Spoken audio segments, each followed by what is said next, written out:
I'd like to take a moment to look back on the success that we've had this season.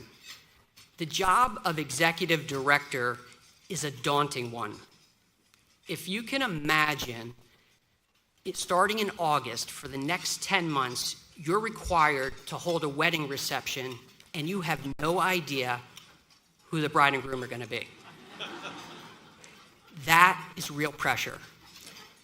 Now, our executive director delivered the most prominent opinion makers, people that were on the right and people that were on the left. Individuals that helped influence history, and one speaker that is certainly making history. Including today, meetings, 8 of which were sellouts. Last season, our executive director was known as the new Gail. This season, she's become our Sarah. So please help me in celebrating her hard work.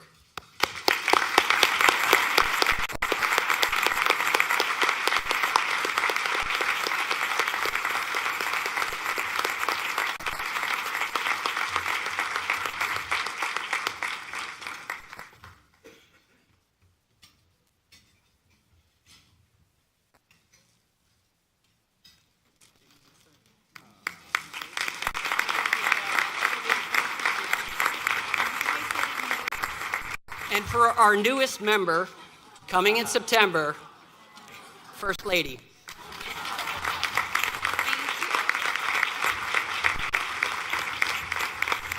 Thank you for everyone's patience with that. It's now my distinct honor and pleasure to introduce today's keynote, renowned presidential historian, contributing writer to the New York Times Book Review, contributing editor at Time, and Pulitzer Prize-winning author John Meacham. The author, you want extra?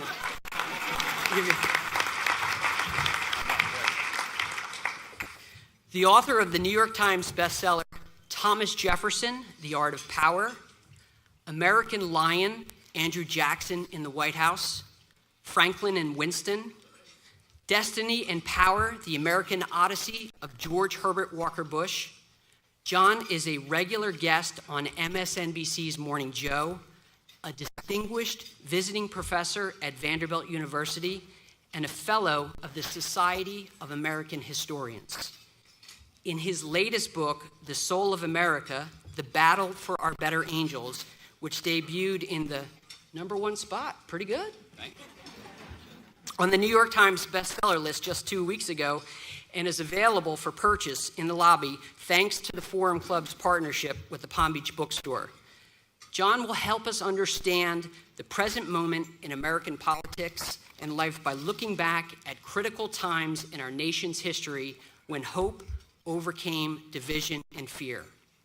Our current climate of partisan fury is not new, and today, John will show us how the better angels of our nature, as President Abraham Lincoln called them, have repeatedly won the day. He will discuss dramatic times that were shaped by the contest to lead the country, to look forward rather than back, and to assert hope over fear, a struggle that continues even now. So without further ado, ladies and gentlemen, John Meacham.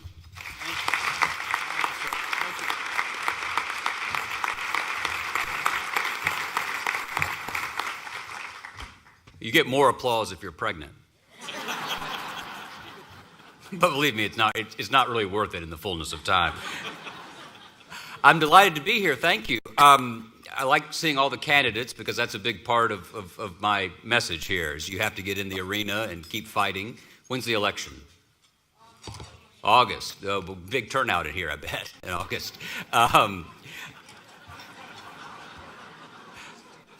So shake every hand. That's my advice to you, historically speaking. Being called a renowned presidential historian, I must say, is like being called the best restaurant in a hospital. You know, you want to win, but it's not a big category. So thank you.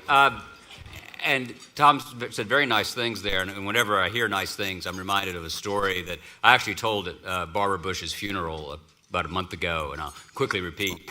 About a decade ago, I was on the Mall in Washington, and I was on my way at that point to give my talk about Andrew Jackson, and a woman ran up to me, which doesn't happen enough, or ever, actually, and she said, "Oh my God, it's you." I said, "Well, oh yes, that's true." She said, I admire you so much, and your books have meant so much to me and to my family, really, and will you wait right here? I'm going to go buy your new book. Will you sign it? And I said, "Yes, ma'am." And I was standing there thinking, this is exactly the way the world should be. Women should run up to you. They should admire you. This is the way things are. Should be. She brought back John Grisham's latest book. So whenever I think I'm renowned anything, I remind myself that somewhere in America there's a woman with a forged copy of The Runaway Jury. Because you have to sign it, right? So the next day, true story, the next day I was on my way to Maine to see the Bushes, and we were sitting at lunch, and I told the story. And Mrs. Bush looked across the table at me, and I thought, here comes some motherly reassurance. This is going to be great. And she said, "How do you think poor John Grisham would feel? He's a very handsome man." So I was 0 for 2 on the weekend. It was not a good... Parenthetically, I just got an email about a week ago from John Grisham saying that he's worried about his readers because his wife had just received a sympathy note. Someone had watched the funeral and thought I was speaking at his funeral. So the story continues to go on. Thrilled to be here. I suspect if you are here, you do 11 of these a year? That's incredible. You are concerned with the body politic. You're worried about, you're concerned about both the world here and the world beyond. And it's not a great moment if you are measuring overall social happiness in the United States. If you voted for the incumbent president, you believe that the country was inexorably headed down a path toward destruction and ruin. If you did not vote for him, you now think it is headed down a path toward destruction and ruin. I'm here to tell you that I think the truth is not always in between, but often is. And I think it is here too. The dispiritedness we're experiencing, and by all social science measurements, it's pretty formidable. Whether you're thinking the country's heading in the right direction, whether you feel you're better off, is not new. It's actually more the rule than it is the exception. Nostalgia is a powerful force. It's a powerful narcotic. Yet, it is just that. It's something that dulls our senses because it doesn't allow us to either take a full account of the hard work that previous generations have done to get us to a place where we have a country that we want to preserve, defend, protect. And it also forecloses the possibility of learning from the past, of seeing how people got through eras of great division and unhappiness. And so I just want to talk about 2 or 3 moments that I think are not dissimilar to where we are now and how we got through them and how I think we will continue that journey. I am not a partisan. I have voted for Republicans and I've voted for Democrats. I plan to continue to do so, even though I'm in Tennessee and my presidential vote doesn't count. You all could put yours on eBay and make some money. So you might think about that ultimately. But I do think that if we look back intelligently and with a sense of proportion, there's a lot to learn. And a couple of quick stories about facts about how I think we got here. I think the president is the president because of 2 numbers. One is 17%. That's the percentage of Americans who tell the pollsters that they trust the federal government to do the right thing some or most of the time. That's down from 77% in 1965. So it's a 60-point drop over the last half century or so. The other number is 130,000. And I realized the other day that's also the number that was paid. This is not that illusion. I I will say this, I feel I didn't have children in the late 90s, but I now have great sympathy for parents who have to explain the news to their children. I've decided to argue to my 10-year-old that Stormy Daniels is a weather reporter. I would use that if you need it. But $130,000 is the number that the Commerce Department estimates a family of four needs to lead a classic post-World War II middle-class life, what we would think of as every grown-up has a car, you save a little bit of money, you go on vacation, a huge signifier of middle-class life. Household income is ticking up in the country, but it still tops out at about $58,000. So in that missing $70,000 or so, you had the gasoline on the floor with the distrust being, if you'll allow me to torture the metaphor a bit, the match that lit this populist moment. And people do not believe, a significant number of Americans simply do not believe that the fundamental promise of American life from the very beginning, that you have the right, as Lincoln once put it, the right to rise up by your own industry, by your own talents, that you have equality of opportunity, not equality of outcome. Democratic capitalism is not about producing the same result for everyone. It's about allowing people with their merits to have a fair shot and work in a context of fair play. And the best way to guarantee fair play for yourself is to guarantee it for the other guy, a hugely important part of our social covenant. And one of the things that makes the United States such a unique experiment in the history of the world. That promise feels ever more elusive to an extraordinary number of Americans. And those who dismiss the cares and concerns of the people who voted for the president are headed in the wrong direction and are committing, I believe, as equal a tribal sin to go. The invocation, by the way, could be the speech. Y'all could go on home now. Well done. Your audience is God. I have y'all, but okay. Trying to find a way for us to listen to each other, not to agree always. I'm not arguing that the Brookings Institution or the Forum Club will always come to the right answer, but I do know this, that our history has been marked by periods in which we have actually allowed reason, not simply passion and prejudice not in the racial or ethnic sense, but simply having made up our mind about something and carrying that prejudgment into the arena of ideas and experience. We have always done better when we've lived up to the fundamental promise and the fundamental insight of the American Revolution. And this is a point, whether you're on the right or the left, that I think we can all get behind. Here it is. The American Revolution, which continues to unfold even unto this hour, was the greatest embodiment in Western history of the notion that reason could take an equal stand against passion in the arena of public life. So when Thomas Jefferson sat down to write what became the most important sentence in the English language, that all men are created equal and endowed by their Creator with certain inalienable rights, among them life, liberty, and the pursuit of happiness, a sentence that we continue to try to live into and which people around the world aspire to have the opportunity to live into. When he wrote that, he did not simply write it because he was a rising young politician of Virginia, though he was. He wrote the Declaration of Independence, by the way, when he was 33 years old. Think about what Jesus did at 33. When I turned 34, it was a big depression. Now, I had not done either of those things.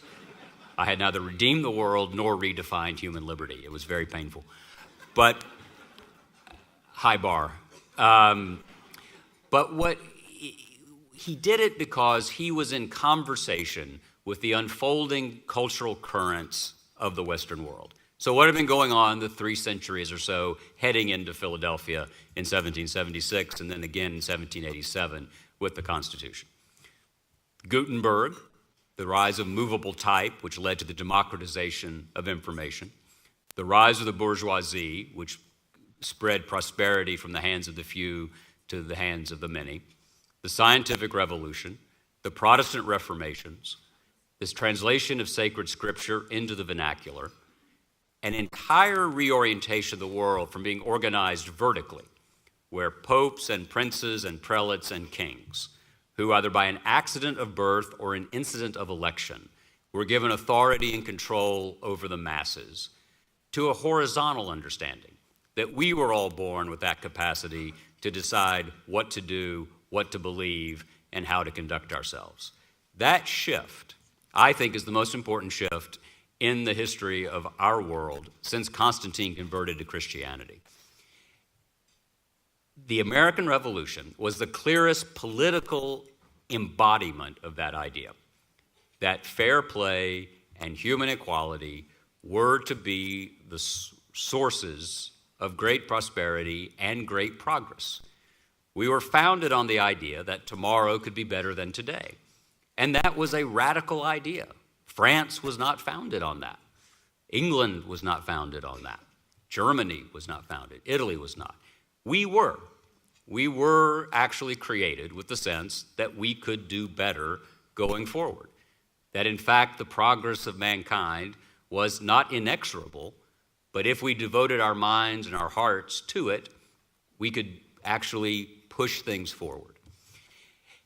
If we don't listen to each other, if we only watch one particular cable network or another, if we only filter out news sources that we tend to agree with, then we're doing a disservice to the fundamental promise of the country. We're not living into what the revolution was about. And the revolution never ends. Revolution means turn.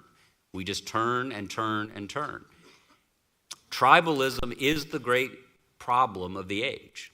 The great economic problem is globalization and its discontents. That's in the same way slavery in the 19th century, industrialization in the early 20th century was a defining conflict. The idea of how do we create a working class, the means to broad-based prosperity, is an issue that neither party has a particularly clear idea on. They both think they do, but they don't really. They have not made a compelling case. That promise, the promise that we should at least use our minds as well as reacting with our guts, is what America's best at doing. So have we been in moments like this before? We absolutely have. President Trump would like to be seen as Andrew Jackson. Now, I knew Andrew Jackson. You gotta love a room where they get Lloyd Benson jokes, which is not a big category either, I gotta say. So in May of 2016, I went to interview then candidate Trump. It was just the two of us. We were in Trump Tower. I was going to talk about, I was on assignment for Time magazine. I was going to talk about history, what he was reading. I could have kept the cab. But Andrew Jackson never came up. And then after the election, the man I now refer to as the late Steve Bannon introduced the idea that this was a Jacksonian turn. So cut to March of 2017. And President Trump was coming to Nashville, where I live, to lay a wreath at the grave of Andrew Jackson and honor the president on his 250th birthday. I'm sure y'all had a big party down here. We had paintball duels at home. It was great. I know Jackson's tricky for Floridians because he was governor of your state for about 30 minutes. Mrs. Jackson hated the mosquitoes in Tallahassee and left, which is my equivalent story to... in the category of unwise things I've said to politicians, which is a big category, actually. Back when George W. Bush was first running for president, I was meeting with him in the governor's mansion in Texas, and he wanted to show me the portrait of Sam Houston, who was the governor of Tennessee, governor of Texas, of course, had led the great Tennessee volunteer movement to liberate Texas. And I said, Mr. President, as a governor, if it weren't for us, y'all'd still be part of Spain. And he went, that's really funny. 8 years of audits. It's a long time. There's a lot of them. Totally parenthetically, this is a true story. President Bush, who has a great sense of humor about himself, invited the Saturday Night Live people to come down to the library recently in Dallas. Lorne Michaels, the executive producer, and remember Will Ferrell, who did him so brilliantly. And they were standing backstage before they went on. And Bush said, I made things pretty easy for y'all. And They said, what do you mean, Mr. President? He said, well, I gave you strategery. And Farrell turns to Lorne Michaels and says, should we tell him? He said, Mr. President, we made that up. And Bush was crushed. He really was. He honestly, he did. He said, well, I gave you misunderestimated. True story, but back to important things. Back to Andrew Jackson and Donald Trump. So Trump was coming down, and I was sitting at home thinking, all right, I should do something. So I decided to write an open letter to the president, arguing that if you're going to embrace Andrew Jackson, don't just embrace the crazy parts, which, and there are plenty of crazy parts, obviously.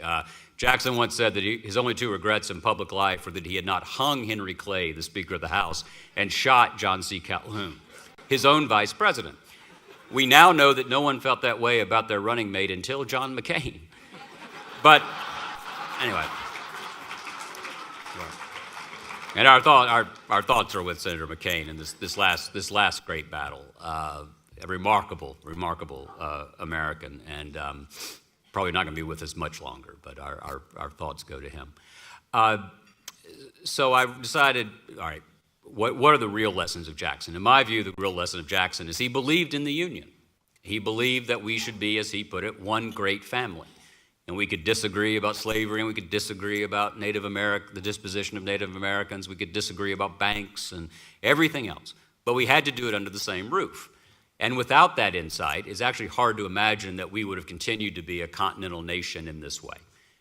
When South Carolina, as ever, was causing problems, in 1832-33, Jackson stood up to them and gave us an additional 30 years to form what Lincoln would call the mystic chords of memory.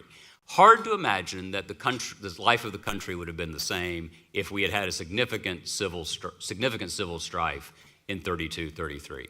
I suspect we would have looked a lot more like Central America, a lot more like South America, with 3 or 4 confederacies. And if that had happened, it's hard to imagine we could have projected the force that we ultimately did to both rescue the old world from the forces of tyranny in the 20th century. So I wrote this as a letter saying, if you're going to embrace it, and the local newspaper ran it on the entire front page. It was the only thing on the front page that greeted the president that day was my letter. It had no effect whatever, of course. But again, a true story. I was walking into lunch the next day, and my phone rang, and it was George H.W. Bush, and my most recent subject. And he'd spent a lot of time in the hospital last winter, and so his staff had given him this letter. And so I answered the phone. He said, "How you doing?" The key to doing President Bush's voice, Senior, is, as Dana Carvey once said, Mr. Rogers trying to be John Wayne. That's, He said, "How you doing?" I said, "I'm fine, Mr. President. How are you?" He said, "I'm fine." He said, "I read your letter to Jackson." I thought, ooh, the old boy thinks I'm writing letters to dead people. This isn't good. So I said, "Thank you, sir. Actually, it was a letter to Trump about Jackson." And without missing a beat, the old man said, "Yeah, but Jackson will pay more attention."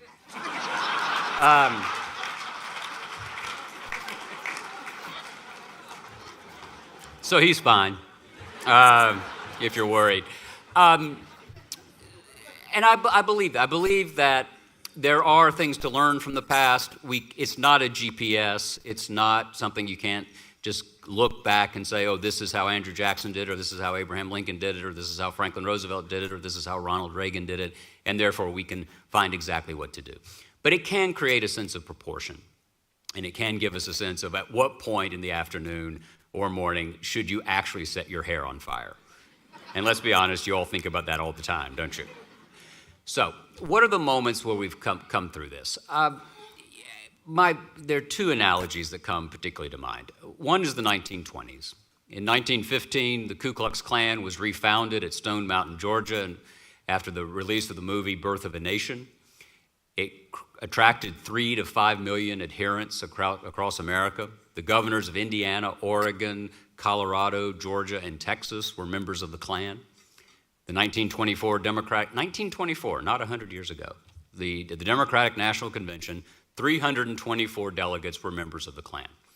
It took 103 ballots for John W. Davis to be nominated because the Klan was so determined. The governor of New York, an Irish Catholic, should not be the head of the Democratic Party. It was driven by anti-immigrant sentiment. It was driven by white working class, lower middle class anxieties that immigrants were going to come in and take the jobs that were being created by the shift from an agrarian to an industrial world. It was a time of great cultural upheaval because of the broad-based introduction of radio in 1921. Think about it. If you were a householder, until 1921 or 22, you absolutely controlled the cultural influences that came into your family's life.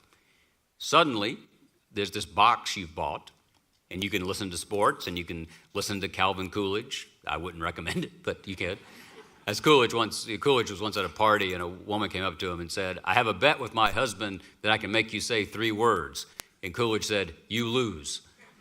But suddenly you had the means of communication for these faraway elites in New York and Hollywood to create programming that was affecting how your family saw the world. That was a disorienting moment, not unlike what we're going through right now. So what happened? How did we get out of that moment? It was about a 10-year period. 50,000 Klansmen marched down Pennsylvania Avenue in 1925 without their masks on. It was very much an open thing. 3 things happened. One is the press did their job. The newspapers reported on the vigilante side of things, the terroristic undertakings of the Klan. The courts did their job. The Supreme Court ruled in 2 cases. One was a Klan law out in Oregon targeted at parochial schools, Roman Catholic schools, saying that every child had to go to a public school in an attempt to bankrupt the Catholic educational organization. They threw that out. New York had passed a law saying that because of the Klan's violence, the state could require the publication of membership lists. The Klan sued, saying that violated their First Amendment rights. The Supreme Court held that an organization devoted to vigilantism did not enjoy the same protections as the Kiwanis Club, and that helped break the back of the Klan. Both Harding and Coolidge spoke out against it, and by 1927-28, it had fallen apart. And thank God it did, because by the crisis of 1933, when 1 out of 4 Americans were out of work, when there was a live question in the country about whether or not democratic capitalism could survive the decade, when Americans were genuinely considering either the possibility of Bolshevism and socialism or European-style totalitarianism, there were no shock troops to make that fascistic turn possible.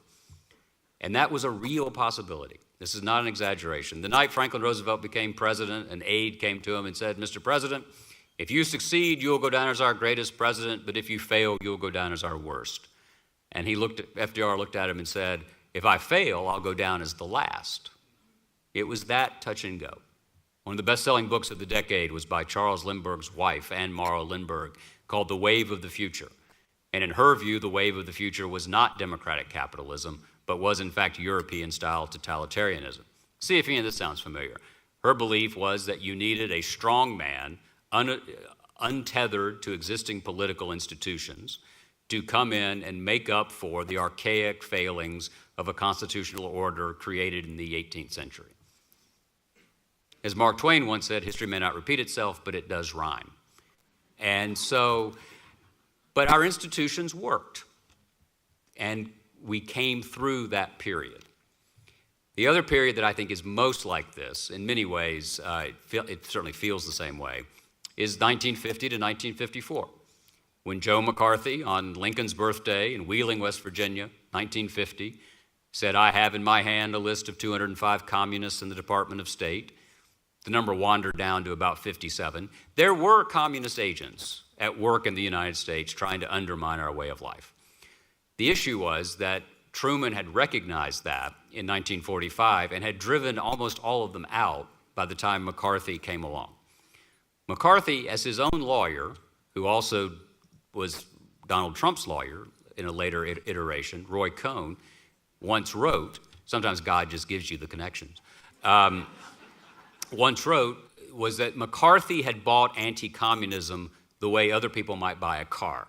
It was an issue. It was a means to national prominence.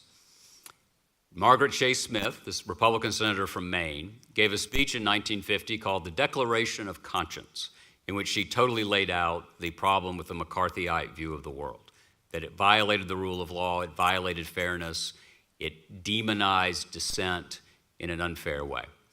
She only got 6 co-signers. McCarthy dismissed them as Snow White and the 6 Dwarves.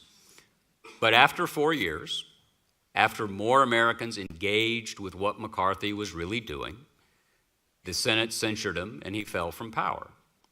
TV had in many ways been the making of McCarthy. He was able to dominate the airwaves with charges and countercharges. He understood the means of media of his day. He understood wire services in the way that the incumbent understands cable news in many ways. McCarthy would call in afternoon reporters at 11:30 in the morning. Afternoon papers went to bed about noon in order to get out on the streets about 2. And he would say, "I'm seeking a communist in Des Moines," or someplace. And they wouldn't have time to check it. So headlines would flash across America saying, "Senator seeks red in Iowa." 11:30 that night, because morning papers went to bed at midnight, he would call in the reporters and say, "They've eluded me, but I'm redoubling my efforts." And then they wouldn't have time to check, and the headlines would go out again, "Senator redoubles efforts." Huge debate in the coverage of McCarthy among media outlets about whether you simply reported what a person in power said, even if you had every reason to believe it was not true. Again, any of this sound familiar? It took 4 years. I've been hearing a lot about the sudden canonization of Barry Goldwater by the left. I love this. It's amazing. You wait long enough and everything comes back around. I'm sure you all may have thought about this, but people keep saying, "Oh, well, why don't the senators stand up to the president?"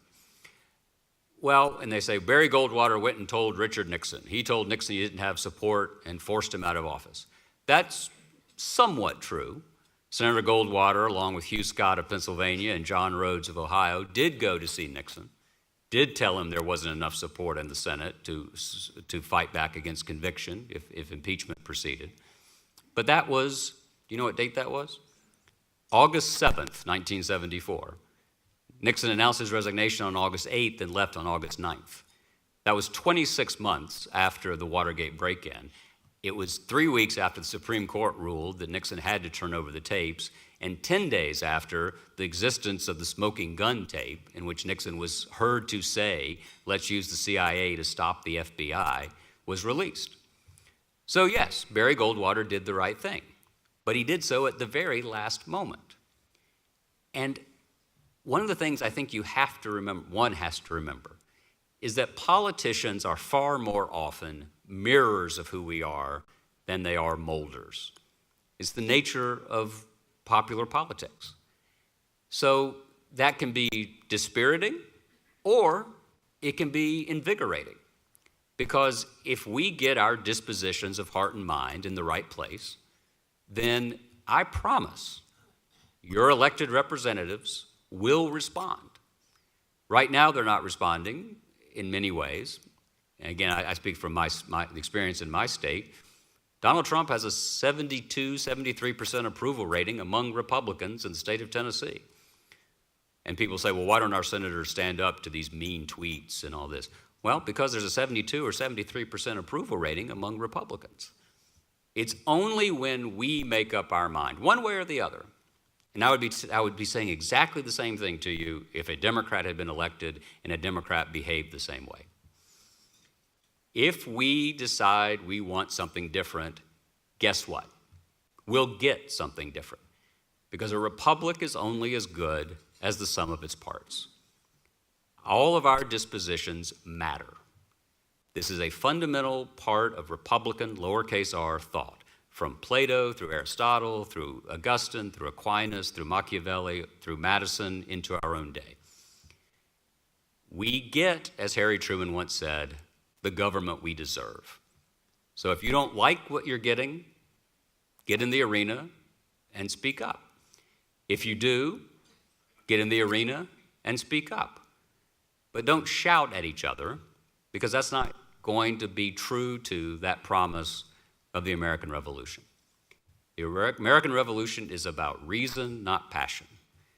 And as passionate as we are, as divided as we are, as sure as we all are that we're right and the other guy just doesn't quite understand, and if only they saw the world exactly in the way we did, they would understand the brilliance of our insight. That's not true to the enterprise of self-government. I'll leave you with this.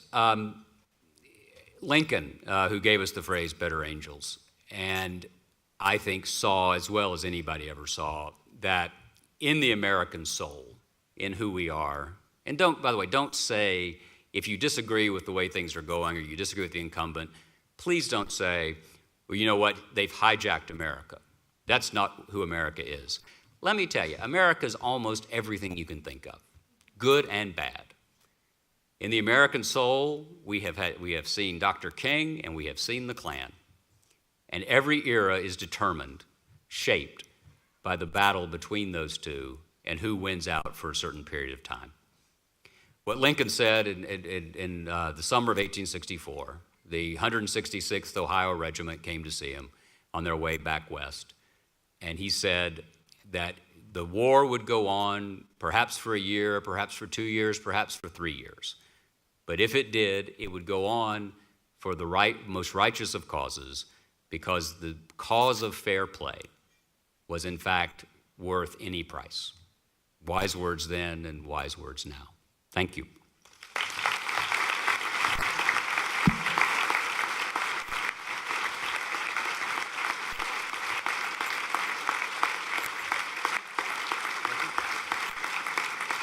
John, the questions come directly from our audience, and the first two questions are from our students. If the student from the Benjamin School would please stand and ask your question.